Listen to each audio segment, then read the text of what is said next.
Monday through Friday from 9 a.m. to 3, they always have somebody in the office.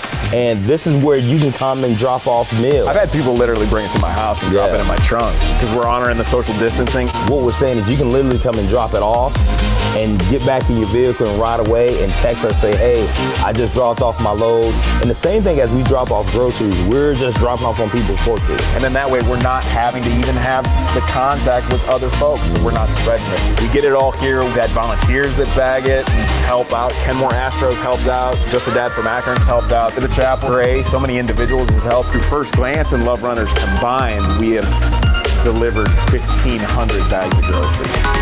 Love Runners to me was a great tie-in to what we're doing as far as our Noun to Verb campaign. Because man, we gotta go to being a verb, and how do we meet people exactly where they're at? Everybody in our database don't look like men, everybody doesn't look like men. If you're out there and maybe you're not in inner city Akron and you wanna know how you can be a part, I wanna really challenge people to give of what they have, to give of their unique time, talent, and treasure to really helping out your neighbor. You don't have to believe the way me and Ben believe, that's not what we're asking for, but what we want to do, you love Akron. You can go to loveakron.org/noun to verb. Call me directly at 330-338-5766. Call me at 330-221-2781. If you don't do anything else today, make sure you do what, Ben? Love Akron.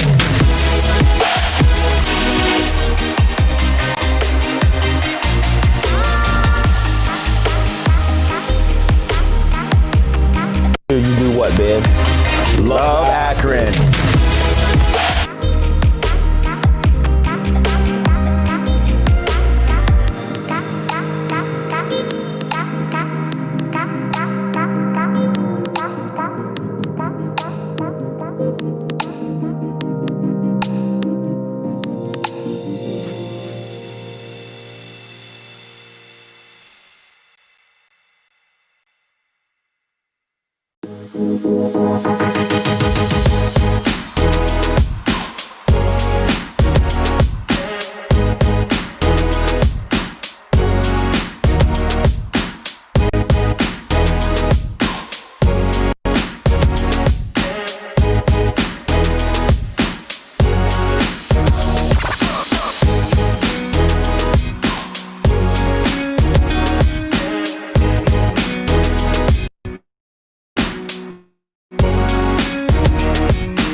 First Glance was doing a lot of outreach in this neighborhood, and immediately when COVID-19 happened and the quarantine started going down, they were out delivering food to people. Ben reached out, man, Kemp, listen, we're doing this Love Runners thing, and to me, it's a great tie-in to Love Akron. It's Love Run. Even though I don't like running, I hate running. See if you pick that up.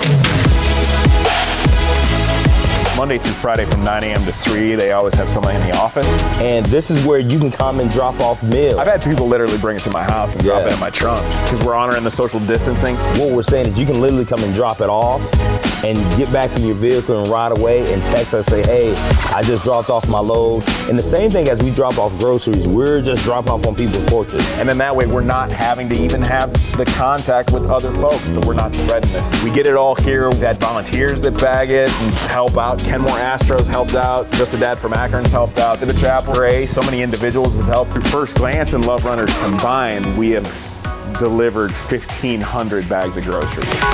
Love Runners to me was a great tie-in to what we're doing as far as our Noun to Verb campaign. Because man, we gotta go to being a verb, and how do we meet people exactly where they're at? Everybody in our database don't look like men, everybody doesn't look like men. If you're out there and maybe you're not in inner city Akron and you wanna know how you can be a part, I wanna really challenge people to give of what they have, to give of their unique time, talent, and treasure to really helping out your neighbor. You don't have to believe the way me and Ben believe, that's not what we're asking for, but what we wanna challenge is do you love Akron? You can go to loveakron.org/noun to verb. Call me directly at 330-338-5766. Call me at 330-221-2781. If you don't do anything else today, make sure you do what, Ben? Love Akron.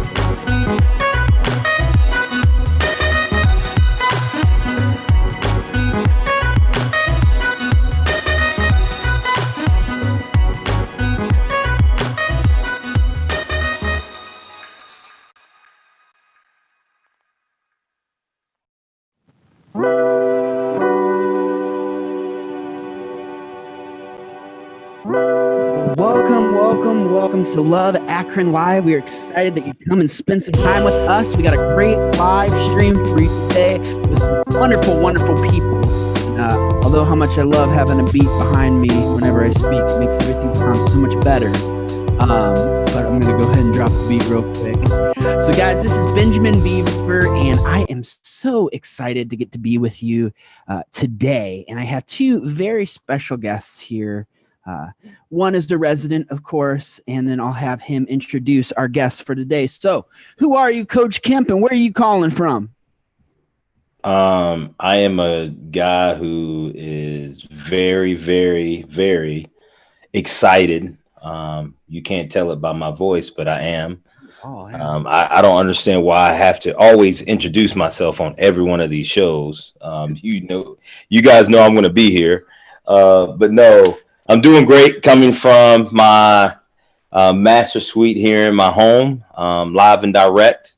Excited. I'm about the day. Excited to talk to Kelly today. It's really excited to talk to people that are, again, being change makers. Their organizations are being change makers in our community. So excited to know what's going on and just to get some more knowledge. This has been a day of, I think, it's just information from our Love Akron Connect early this morning to now to our Love Akron Live, to where we get to hear more knowledge and more information that's going to, I think, help us kind of bridge some gaps together in our community with different people and different organizations. And man, how are we going to do that? How are we going to connect with one another, convene one another, that can lead to us collaborating so that we can make a collective impact here in Greater Akron?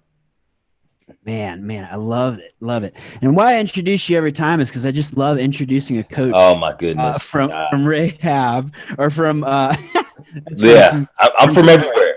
Like, I'm associated some way, somehow with every organization in Greater Akron. I don't know how, but I know somebody, and I'm just, hey man, I just want to be a part of the team, man. I'm a team guy.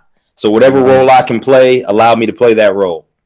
I love it. All right, my friends. So one, if somebody's just jumping on here, who are you? Is this Rahab Ministries? Or do you guys ever get calls about a Rahab or something said differently?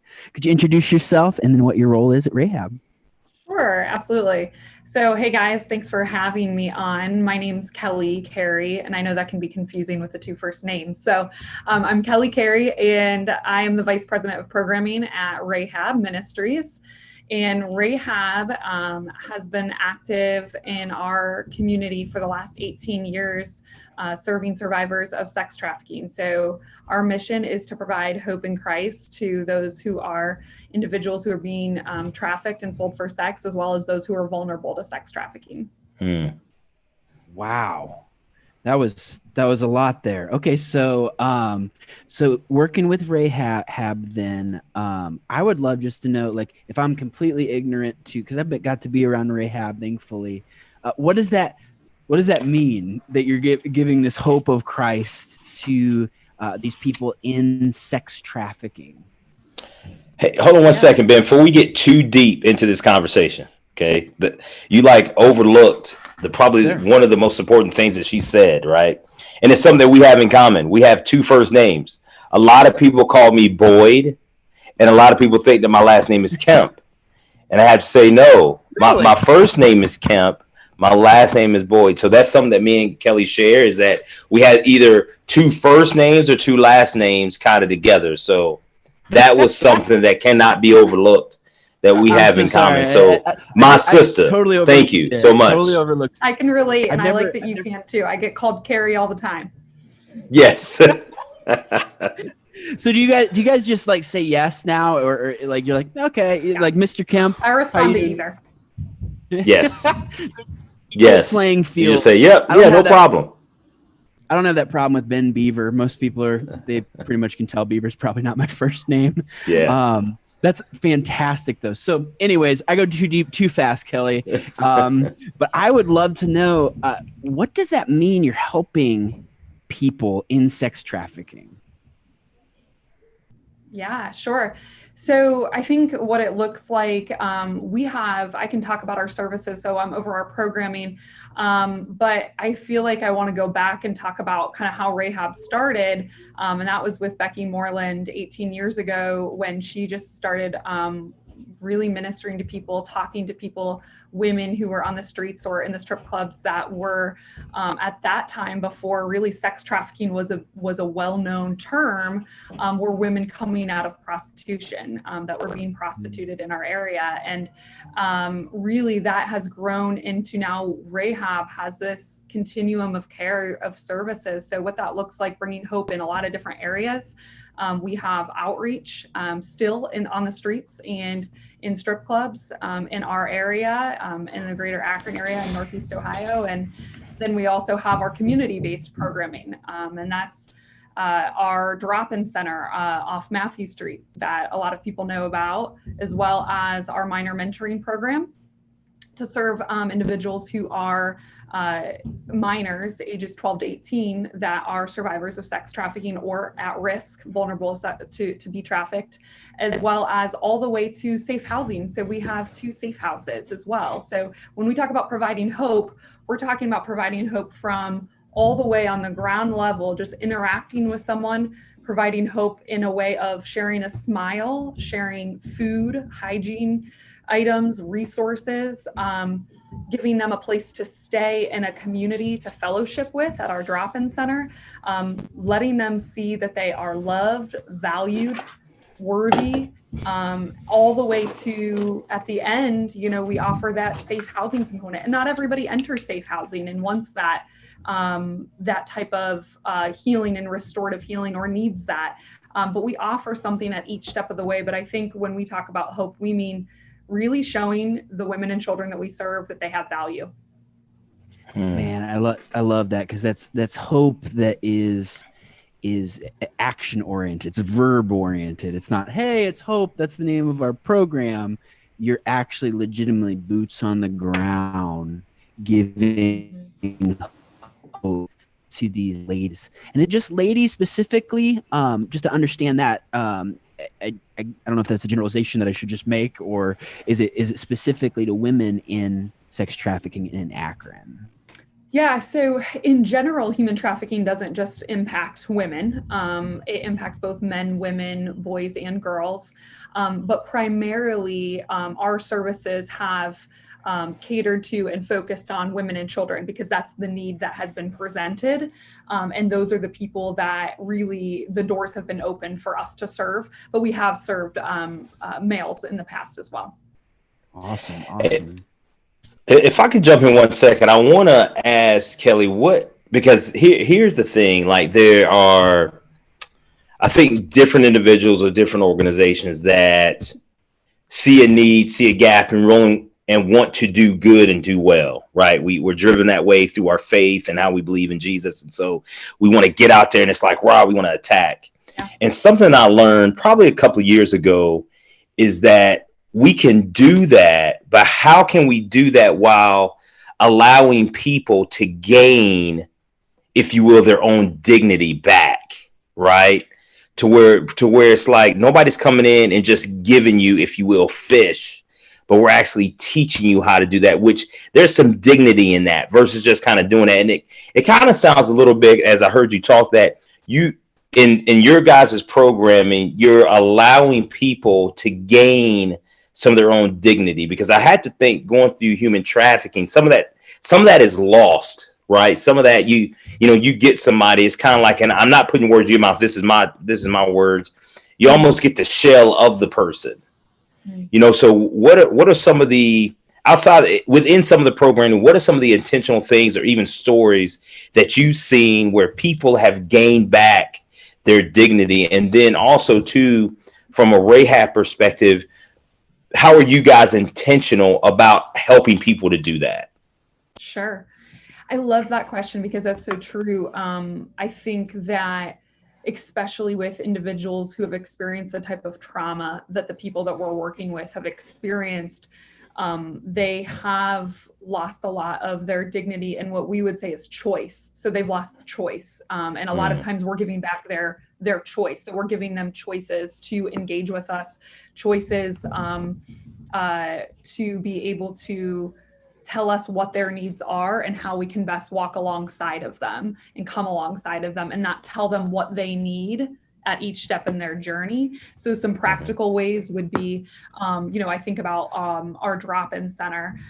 No one is forced to be there to engage in any type of programming or to receive any of the love that we so desperately want to give, obviously. But when they are there, they're given choice to participate in some of our programming, whether that be a support group, Bible study. We offer Celebrate Recovery, things like that.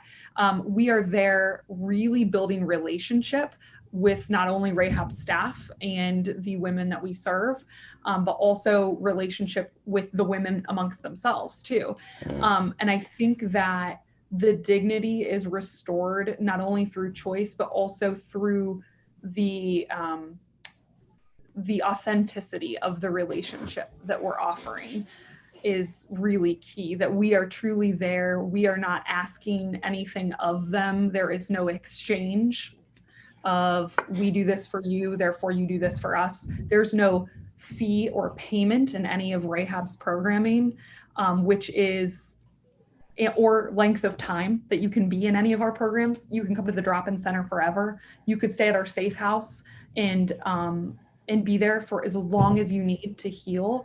I think those are things that give dignity back to the women and children that we serve, because we're not asking for anything in return. We simply are walking alongside of them, building those relationships. Awesome. And hearing that on that line of dignity and restoring that, I love what Coach was saying is that teaching how to fish sort of thing. Like, maybe meet me, like, it doesn't have to be very specific stories, because I know that this is it's very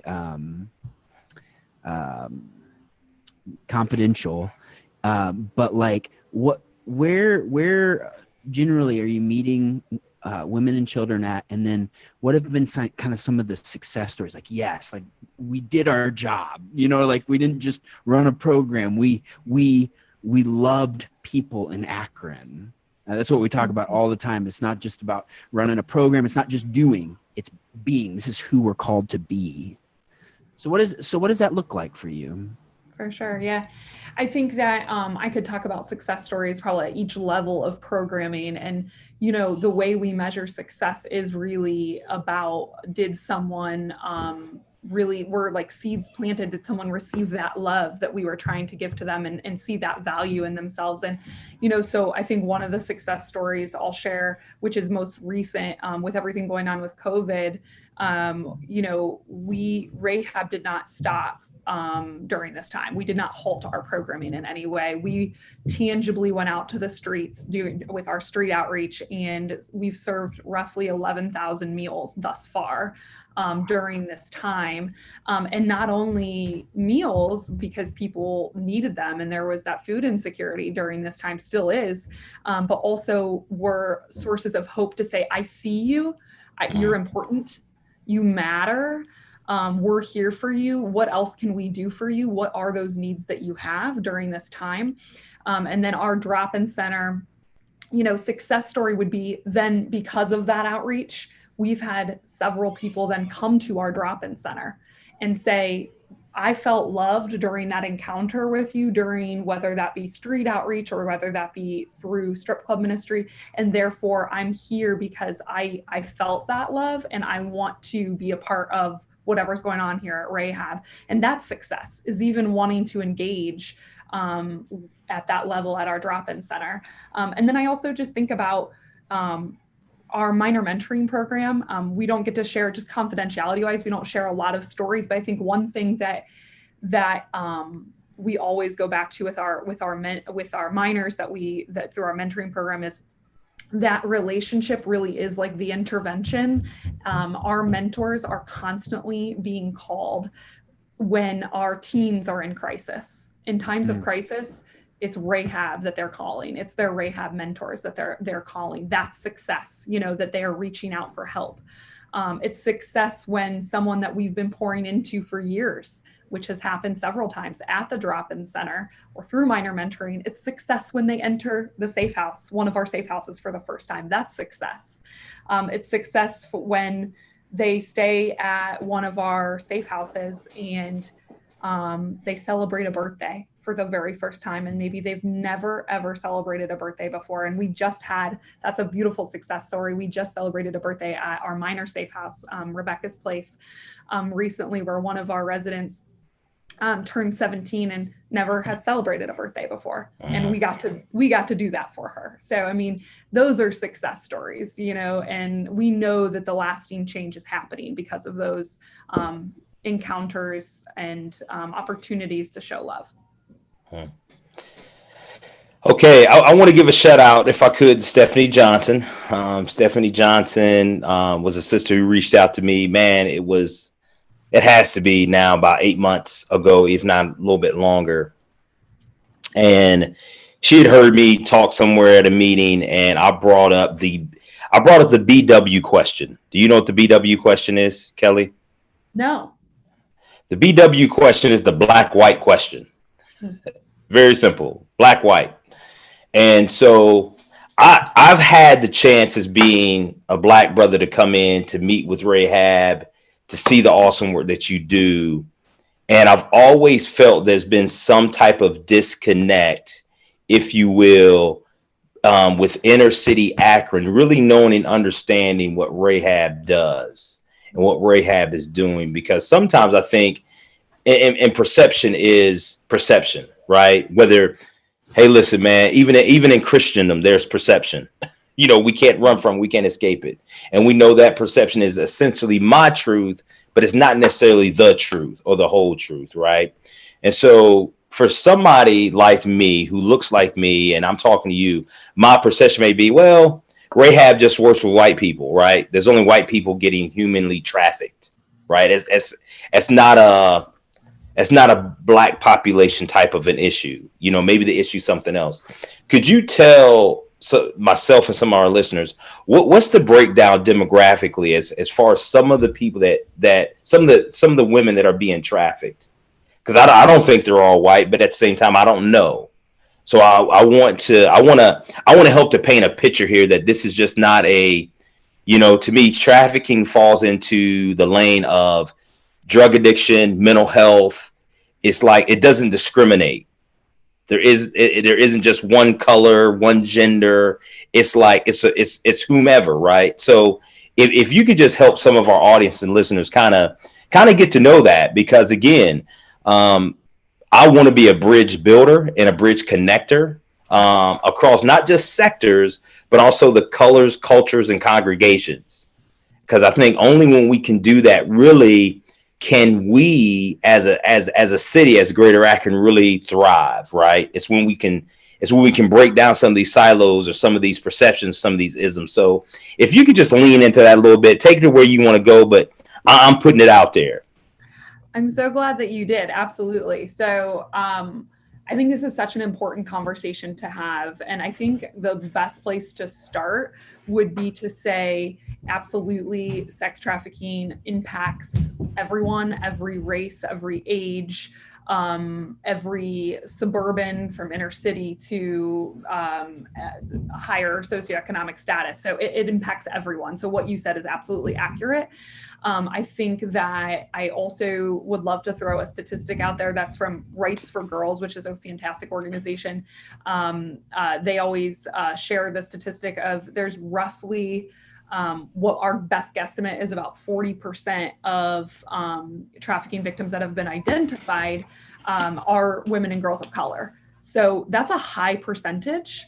So absolutely, it is impacting women and girls of color in our communities. And, I think to even take it a step back so that people really understand what trafficking is and why it impacts every community is probably the easiest way to go about it. And at Rahab, we kind of explain it like this. So there's 3 ingredients to sex trafficking. Mm-hmm. There's somebody that's vulnerable.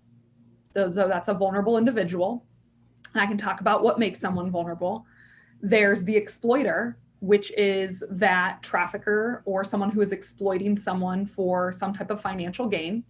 And then the third component is demand. There's someone that is actually wanting to purchase sex and is demanding that they receive that commercial sex act or some type of sex service. So those are the three components of sex trafficking. And if those components are present in a community, you're going to have sex trafficking in your community. And what we always try and tell people is they're present in every community. They are present everywhere. Akron is no different. And, you know, I think that we talk a lot about myths of trafficking, and I don't have to go into all of that now, but there's a lot of myths about how trafficking takes place, who it impacts, who it affects. But really it affects anyone that is vulnerable, and the vulnerabilities are, you know, mental health, runaway youth, maybe potentially being involved in the foster care system, someone with substance abuse or drug addiction, someone that has experienced sexual abuse as a child. So there's several vulnerabilities, and that impacts everybody. Appreciate that a lot.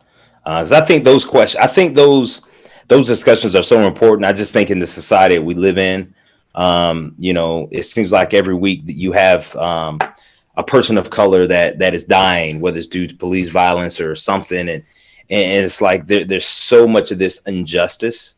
And I think that us as a body of believers, if we're not leaning in to talk and discuss it and to address it, then sometimes the perception is that we don't care, or that white brothers and sisters who believe the way I believe don't care. And it comes off sometimes as being a little bit dismissive.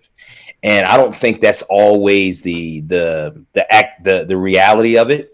I think sometimes it does make us uncomfortable. It makes us uncomfortable to have the BW conversation, because we all want to believe that, oh man, aren't we past that? Well, it's hard to get past something that you never really address.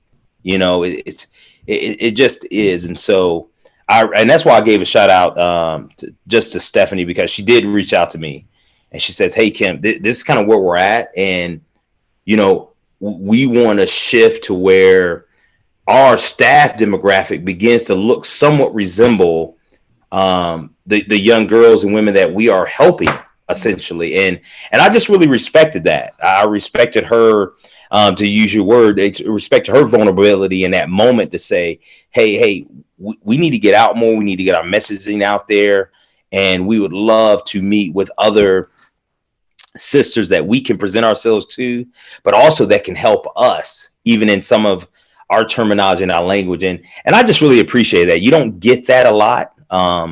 And so the fact that she was open enough to engage with me in that way, I thought was really awesome. And I'm really proud of some of the work that we've done together, and look forward to ongoing things that we'll do together. So just thank you for that, Kelly. I appreciate you leaning into that. You didn't pivot at all. You didn't seem nervous or shaky. You were just like, hey, here's where we're at, you know, and I dig that. So I appreciate it.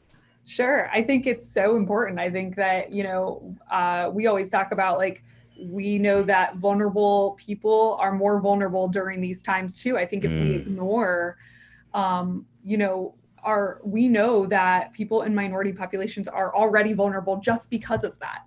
So we can't ignore that. And we also know that it's so valuable to have diversity among staff and volunteers so that we can truly represent and reach out to people of all different races, cultures, socioeconomic backgrounds. So important. Awesome. And I love what Coach was saying. It's this thing that sex trafficking doesn't discriminate, and neither should we in serving those that are in that population. Now, real quick, we general, I always say that kind of come to a lot of fighting about sex trafficking. Is this happening in Akron? Is this happening a little bit in Akron? A lot in Akron? Like, I just drive to suburbia. Like, what is this? Give me kind of the intel, if you will, on the ground, because I don't know that I completely understand the magnitude of all of it. Sure. Yeah.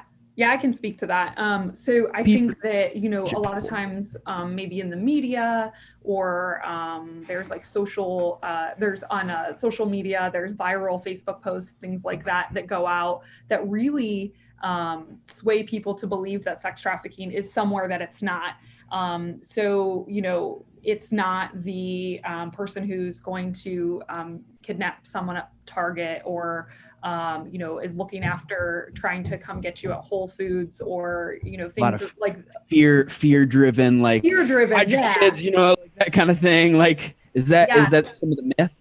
That's the myth. Is that, you know, it's really what it really looks like. And absolutely it's happening in Akron, just like it's happening everywhere, is it's happening everywhere from first and foremost online. As we know, technology, sex trafficking happens so easily now because of where we're at with technology through apps, social media, common websites where people are soliciting sex and purchasing sex. It's happening through the streets and strip clubs, which is why we're out on the streets and in strip clubs. That's where sex trafficking is taking place. Street level prostitution still takes place, and people are being harmed in that way. And we've also got, you know, it takes place in hotels, in residential homes. It takes place, you know, a lot of times we've said in the human trafficking field, in our backyard, which means really it takes place everywhere in every community. So when you are driving down the street, when you see a hotel or you see maybe a residential community that might be more vulnerable to street level trafficking. When you talk to children that are on their phones 24/7, they are at risk, you know, for being trafficked through predators that take advantage of where we're at with technology. So that's kind of some of the places and spaces that sex trafficking takes place. There's a lot of other venues that labor trafficking takes place as well, and there's crossover there. In Akron, a lot of times, you know, I don't know if you guys have heard the statistic that Ohio is 5th in the nation for sex trafficking. That's a common one that's shared. And a lot of people, that's probably the number one question I'm asked is, you know, why is Ohio so bad? Like, why is Ohio one of the worst states?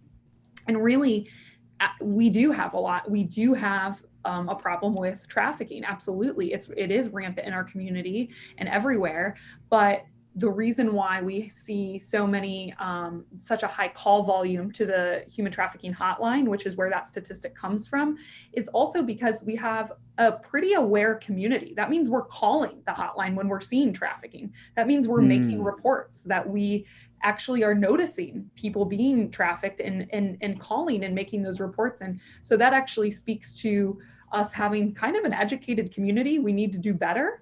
But you don't want to be low on that list, because that means that you're not recognizing it. Because I promise you, it's happening in the state that is 50 on the list. It's happening there. It's just not being recognized and reported yet. Man.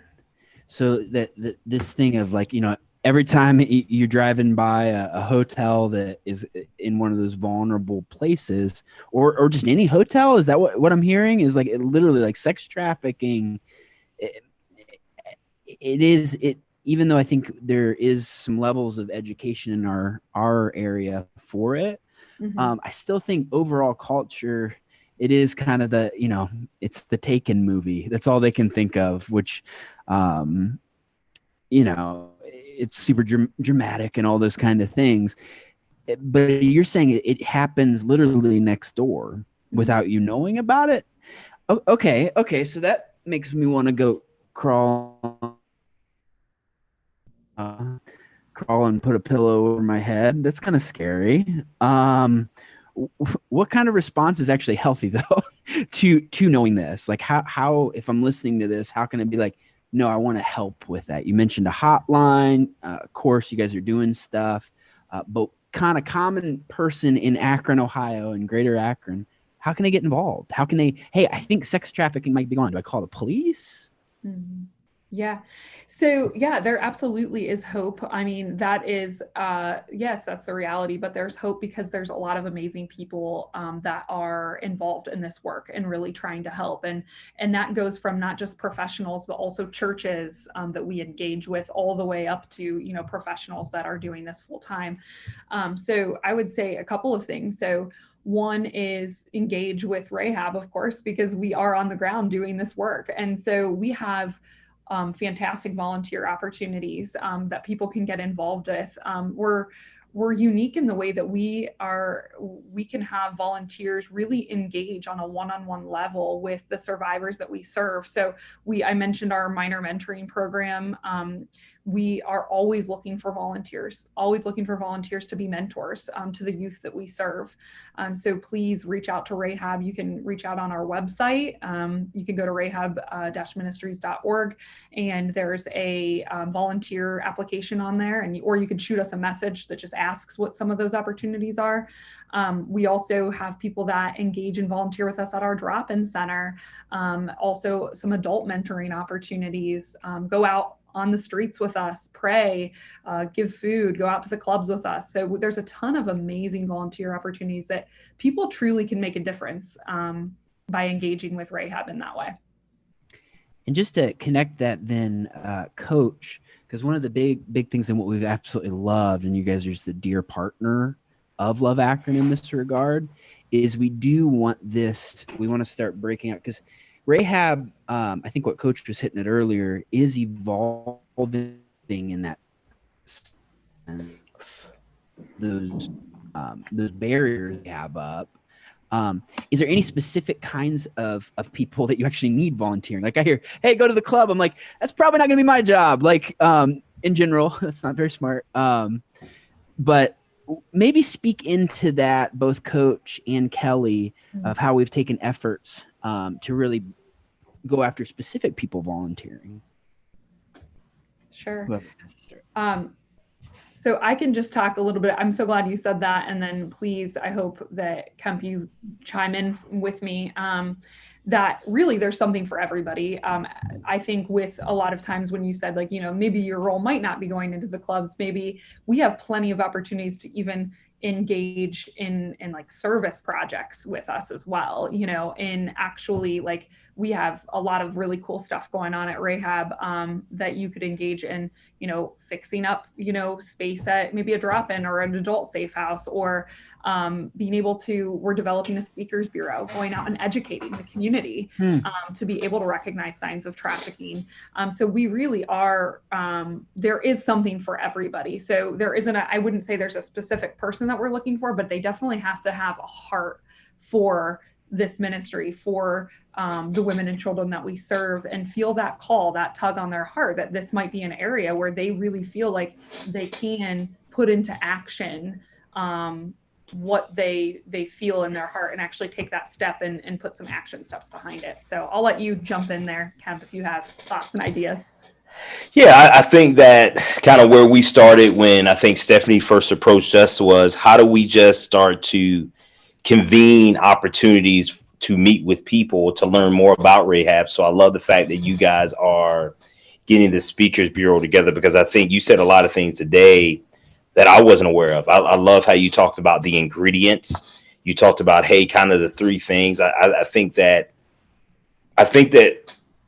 you know, when you start looking across the board at, I would say, kind of our three stigma-driven things in our community, mental health, addiction, and human trafficking, those all have stigma attached to it. And so anytime something has stigma attached to it, there's a level of embarrassment. And so everybody wants to suppress and say, no. But I know my wife, Stacy, she does a ministry over at First Glance called The Connect, where she's working with teen moms. And so I instantly, as you began to talk about that, I thought about her and somebody being able to come in to speak into those women. Just not to say that they are, but just simply to say, hey, these are some of the ingredients, you know, And not that there's going to be, if you will, a moment there the way they say, oh man, yeah, that's me. But sometimes just heightening the awareness of people and making them more aware that they say, hey, you know, man, I don't know this for a fact, but I feel kind of what some of the things that were just being said. I think that's just helpful.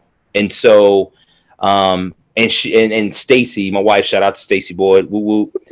She was a part of some of those meetings to where it was like, hey, I didn't know a lot about Rahab until, you know, Stephanie and Jenna started meeting with us, and they just met like, you know, 4 to 5 different times at Love Akron over lunch, just talking, right? And we talk about this a lot with Love Akron, is like, hey, let's value the conversation a little bit more versus just trying to get to the next thing, versus just trying to jump in and do something. Because what we want to do, we want it to be sustainable. So let's move at a speed of trust. Yep. So we talk a lot about that, and we got that from Bishop Johnson. Shout out to Bishop. But that's something that he talks about. And so I think we get so driven in our doing culture to produce, and do, that we forget sometimes that we want whatever we do to be birthed from our being. And sometimes a part of our being, we have to get to know one another's being. And that happens through discussion. It happens through us talking and taking time out to do that very intentionally. And the more we do that, kind of like what you said, Kelly, you will find how your being can be a niche into Rahab or into something else or into this or into that. Like you say, you might not be the one that goes out there, but, you know, hey, I want to check out that mentoring thing, you know, because I feel like I have a lot of life experiences to give that back. Or, yeah, a community service project would be great. Or, hey, maybe I want to just, is there a board opportunity for me to serve?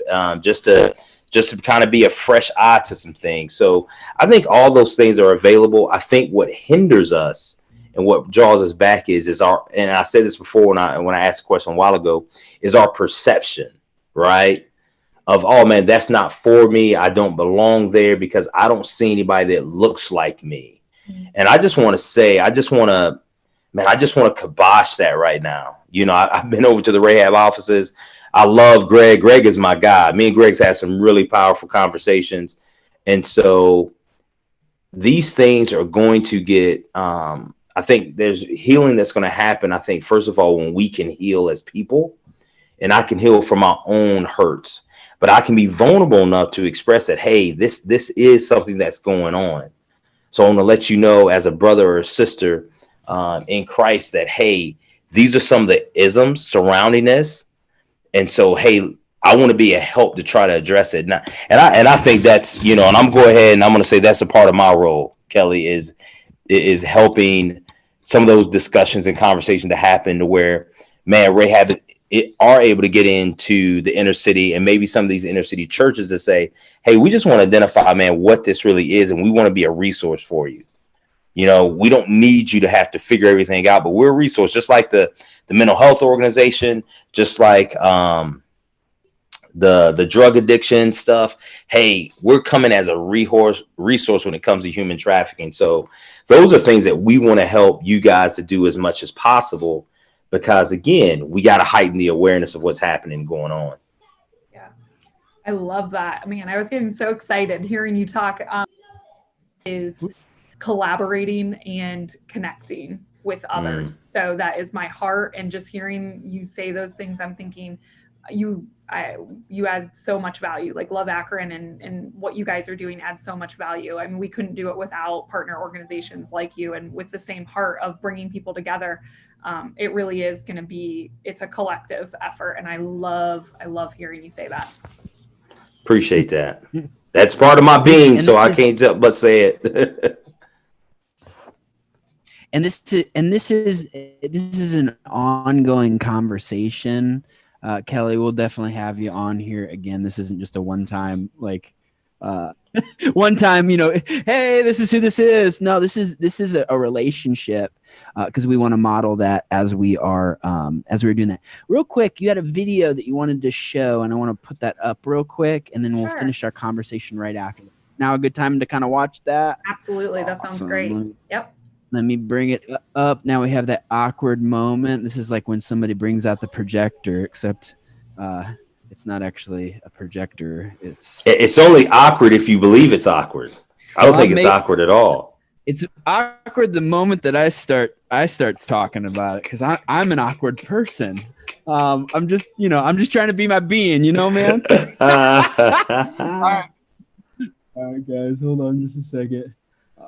I'm getting used to my my new room up here because there's air conditioning upstairs, and it's getting hot out. One moment. All right. Let's see if you guys are getting this goodness. Grace and mercy. All right, cool. Here we go.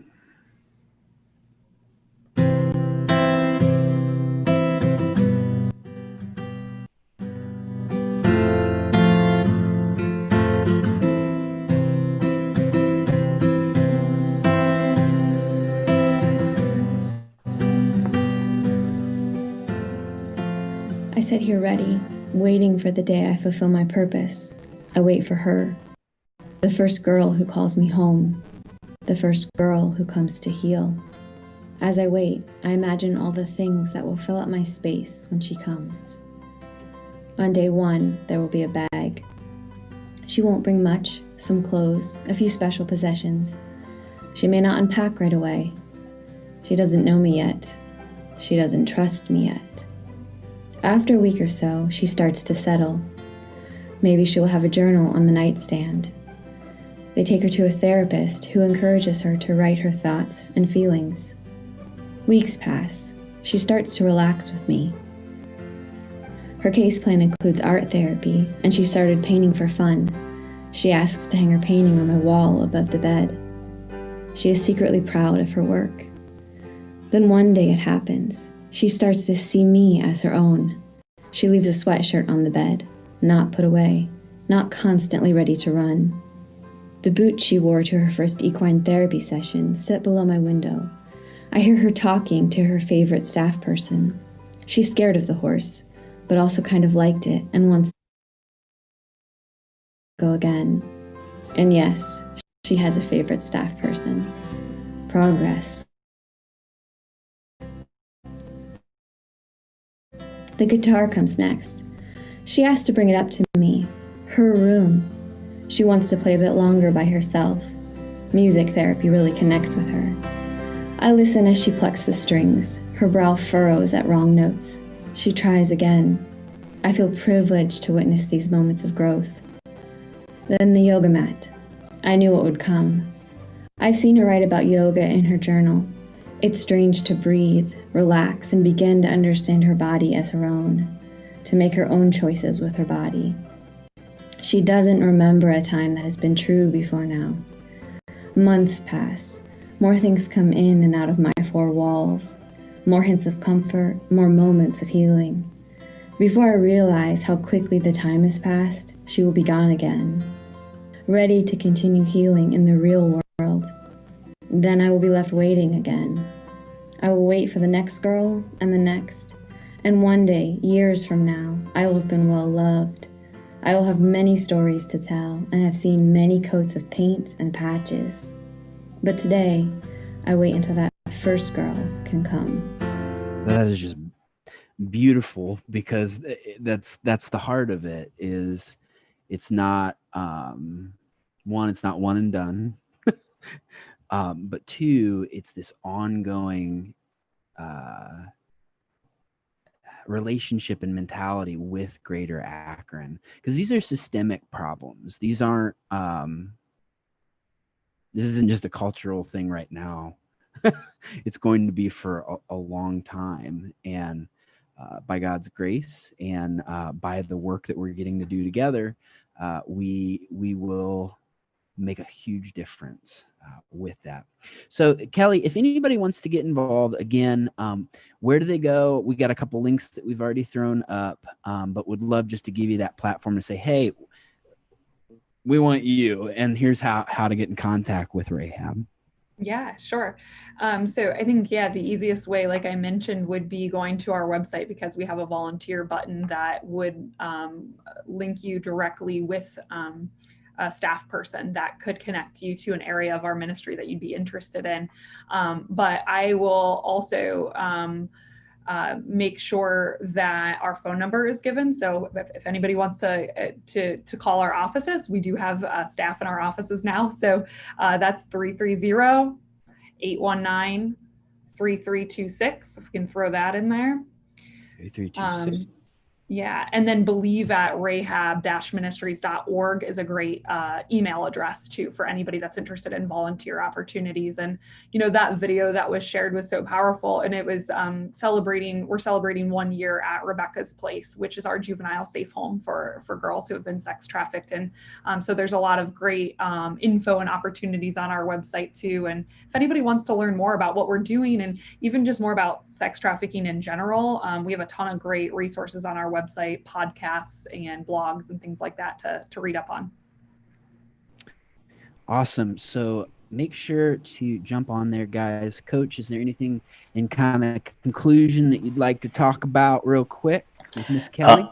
Just really excited, happy, Kelly, that you were able to be on with us today and share your heart, share what you guys are doing. I think we're getting together, I think with Rahab next Wednesday for a meeting. I don't know if you're a part of that meeting, but come on and be a part of it. Not that you need another meeting to go to, but we're going to be talking about some different initiatives that we're going to lean into.